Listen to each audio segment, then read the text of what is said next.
This is the video review for Transformers Universe Ultra Class Onslaught. You just heard one of his features there. As you notice, the front and back wheel have kind of a silver pin in the middle. Same with all three of the wheels over here. The middle wheel on this side is different in that it's got a solid black center and there's like a little rubber strip around the wheel instead of just a ridge. And the reason for that is in vehicle mode, when you roll him forward, he'll make the sound of a car starting up and shutting back down. But as long as you keep him rolling during that, he'll keep the engine running noise going. So if you go like this, it doesn't matter if you go back and forth.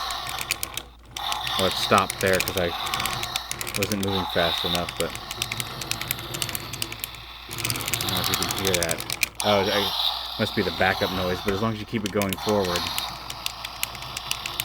it will keep an engine running noise going. Well, then obviously when you stop, it shuts off. He's kind of a SWAT team armored attack vehicle. The claws on the front move up and down for clearing debris out of the way. The turret rotates. Only rotates out to here. It's got about 180 degrees of motion there. The lights light up. The shield is removable, but one of the neat things I like about the shield is it's got a little flap up here, specially molded so that you can still press the effects button. The effects button is on the turret right there, and this can actually be pushed down to activate the sound effects. And in vehicle mode, his sound effects are, and that's all you get, just a real quick little siren, and then if you hold this down, you get a machine gun noise. And as you can see, the turret lights up. And there's that quick little siren again. The shield is removable. The shield can pop off, and you can again see the turret on top of the vehicle. And again, the machine gun makes the turrets light up, and the siren makes the lights light up. Transform him to robot mode. Remove the shield like we've already done. And you want to flip this up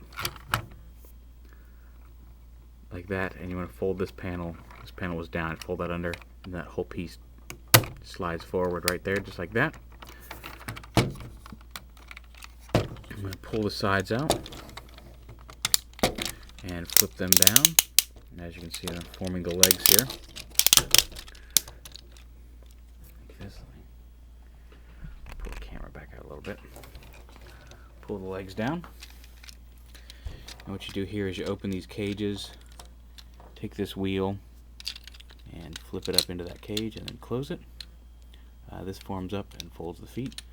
Sometimes the cages want to give you trouble about locking, but it won't matter because then you take this panel, flip this knee piece down, and this whole panel locks into that.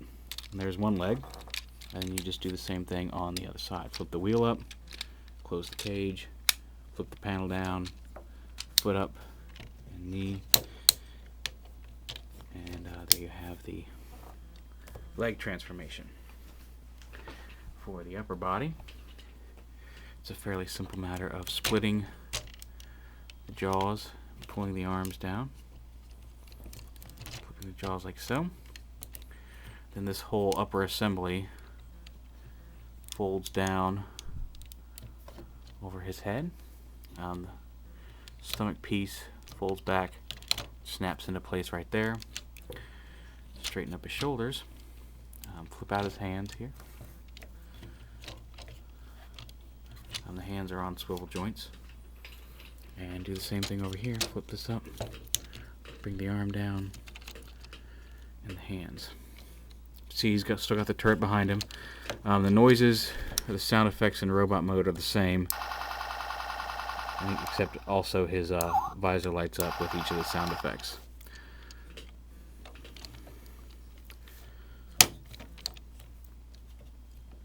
Posability wise, he's got the shoulders here, shoulders out, bicep swivel, elbows, wrist at swivel. He's got the waist in and out, knees, his feet can flip forward, but they're kind of loose. They're not going to really support anything, any dramatic, crazy poses. For weaponry, he does have the shoulder cannons. Over here, he's got a gun on his arm that You want to bring his arm up like this, and then you push this button, and he's got a gun that flips forward. And over on this arm, you can flip up this little tab, and he can carry his SWAT shield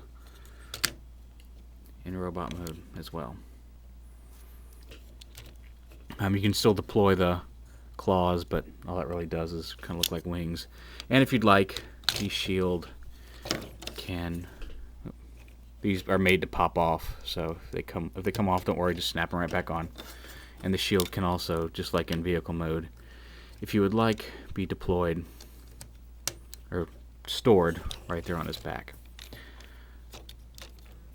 Just a brief glimpse at size. All I've got here, robot mode wise, is Ultra Magnus animated leader class. I meant to bring like Sunstreaker and Prowl and some other classics and totally forgot, but I'll be posting some picture reviews on TFW 2005 with those figures probably within the next few hours after I get home from work. I know some people are having problems with the shield. There's a trick to getting it to stay, and I'll be PMing people. Some people have requested that they don't want to know until after they get their figures, so I don't want to post it publicly until everybody's got a chance to figure it out for themselves, but I will certainly let anyone who asks know. I think he's a great figure. I know some people are having problems with the legs and stuff. Sometimes this left leg cage doesn't want to lock in all the way, but I haven't found it to be a problem because as soon as you fold this panel down, it snaps right into place and holds it in place anyway. I think he's a really cool figure. I'm happy I got him. I passed on Power Glide. I'm going to wait for the Henkei release of that because I just think it looks better. But pick him up if you're interested in Onslaught. Pick him up. You may not want to just go out and blow money on him. If you're iffy on him, wait and watch some other reviews and form your own opinion. You may want to see if any of your friends get him and check him out in person before you make the purchase. He's not for everybody.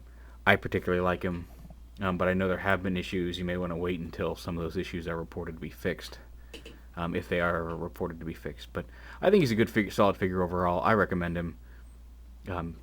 Universe Ultra Class Onslaught.